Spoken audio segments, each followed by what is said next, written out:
예, 오늘은 여사건의 확률에 대해서 우리가 한번 이야기해 보도록 하겠습니다. 여사건은 우리가 그 경우의 수라든지 할 때 학생들이 아마 이미 정의를 해서 정확히 알고 있을 것 같습니다.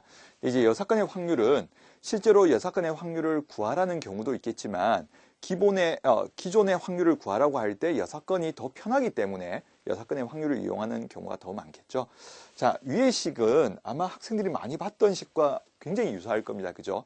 그러니까 이 식이 뭐냐면 우리가 확률의 덧셈 정리 중에서 A와 B의 합집합에서 합집합 B에 있는 B 대신에 A 여집합으로 다 바꿔놓은 겁니다. 자, 그러면 우리가 이 식에서 여사건의 확률을 한번 유도를 해볼까요? 자, A와 A의 여집합에 합집합을 하게 되면 전체 집합이 되겠죠. 그렇다면 전체 집합에 대한 확률은 1이 될 거고요. 그죠? 이 부분은 확률이 1이 되겠습니다. 자, 그 다음에 자, A가 일어날 확률, 그 다음에 A의 여집합이 일어날 확률.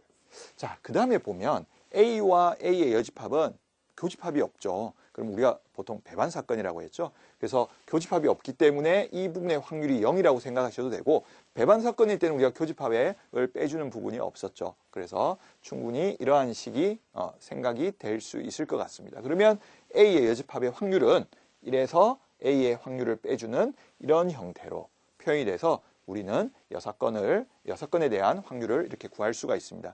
조금 전에 제가 말씀드렸듯이 A의 확률을 구하라고 함에도 불구하고 우리가 A의 여집합의 확률이 더 쉬워서 구하는 경우가 훨씬 더 많습니다. 그러면 예를 들어 우리가 이제 문제 속에서 적어도 하나라는 표현을 보면, 그러니까 적어도 하나와 아니면 유사한 뜻을 가진 표현을 보게 되면 일단 여사건에 대해서 한번 생각해 보시면 좋을 것 같고요. 그리고 이때는 적어도 하나 이런 뜻을 가진 확률을 구하게 될 때는 1에서 반대인 사건의 확률을 빼주시면 좀 더 효율적으로 문제를 해결할 수 있을 것 같습니다.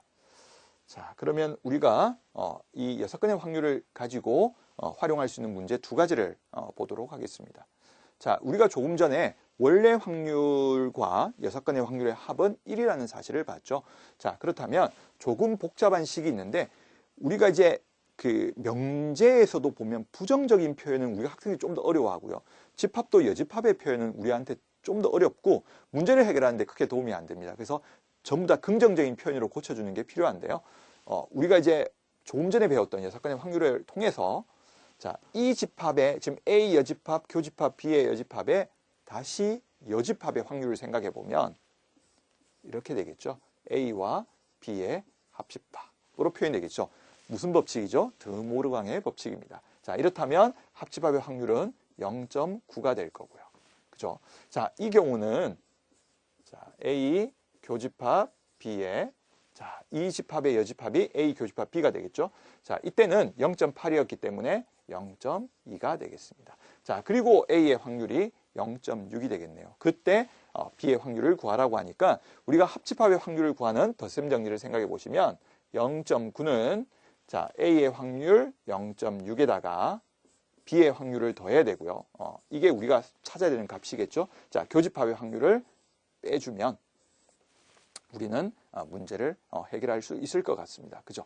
그럼 0.6에서 0.1 빼기 0.4가 되네요. 그래서 B가 일어날 확률은 0.4를 넘겨주시면 0.5가 되겠습니다. 그래서 이렇게 여사건의 확률을 통해서 복잡한 상황을 고쳐놓고 결국엔 집합의 표현들이었죠. 그래서 이제 우리가 확률에서는 집합의 표현도 많이 익숙해야 문제를 쉽게 해결할 수 있을 것 같습니다. 자, 우리가 이제 이 문제가 있고요. 그 다음에 조금 전에 제가 언급했던 적어도라는 표현이 있을 때 여사건을 통해서 확인을 하는 건데요. 5개의 문자 A, B, C, D, E를 일렬로 나열을 할 때 모음 사이의 자음이 적어도 1개가 있는 겁니다. 근데 이제 우리가 모음을 봤더니 A와 E라는 모음이 있네요. 그러면 그 모음 사이의 자음이 1개가 들어갈 수도 있고 2개가 들어갈 수도 있고 3개가 들어갈 수 있으니까 그 경우가 비교적 복잡해 보입니다. 그래서 좀 더 단순한 여사건을 한번 생각해 보면 모음 사이에 자음이 없는 거니까 모음끼리 이웃하게 되는 거겠네요. 그래서 우리가 여사건의 확률을 통해서 구하게 되면 우리가 원래 구하자는 확률을 구하기 위해서 1에서 여사건의 확률을 빼주면 되겠죠. 여사건은 전체를 나열하는 거는 5 팩토리얼이 되겠고요. 자, A하고 E를 이웃하니까 둘을 합쳐서, 그러니까 예를 들어 이렇게 쓰는 거죠. A, E가 이웃하고 나머지 세 글자가 따로 가는 거죠. 그렇다면 이 네 문자를 나열하는 거니까 4팩토리얼.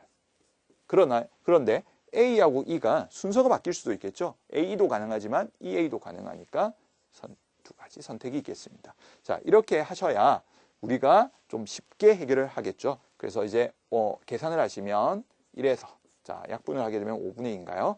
그래서 5분의 3이 되는 것을 알 수 있습니다. 그래서 우리가 적어도라는 표현을 통해서 좀 더 쉽게 접근하기 위해서 여사건을 이용해서 값을 구해봤습니다.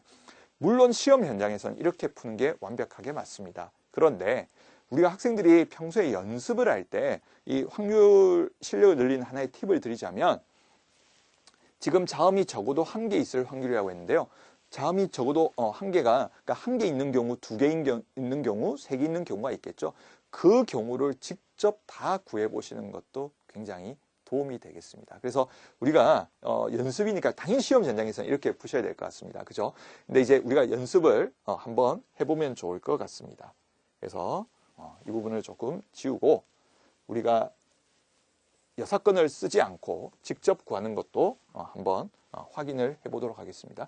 그럼 먼저 자, 모음 사이에 자음이 1개.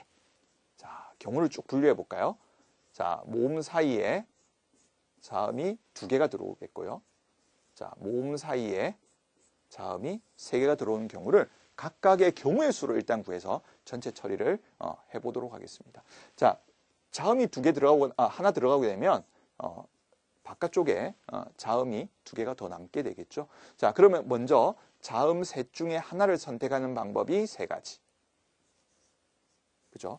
그 다음에 우리가 얘를 우리가 하나로 묶어버리면 이제 한 세트로 다니겠죠. 하나, 둘, 셋이기 때문에 3개를 나누니까 3팩토리얼.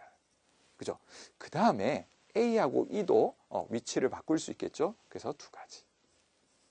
그죠? 그래서 이게 36가지. 이렇게 나오겠고요.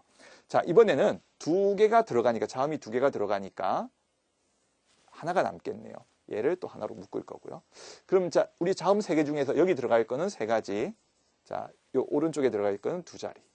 그죠? 그리고 크게 보면 하나로 묶였기 때문에 2팩토리얼.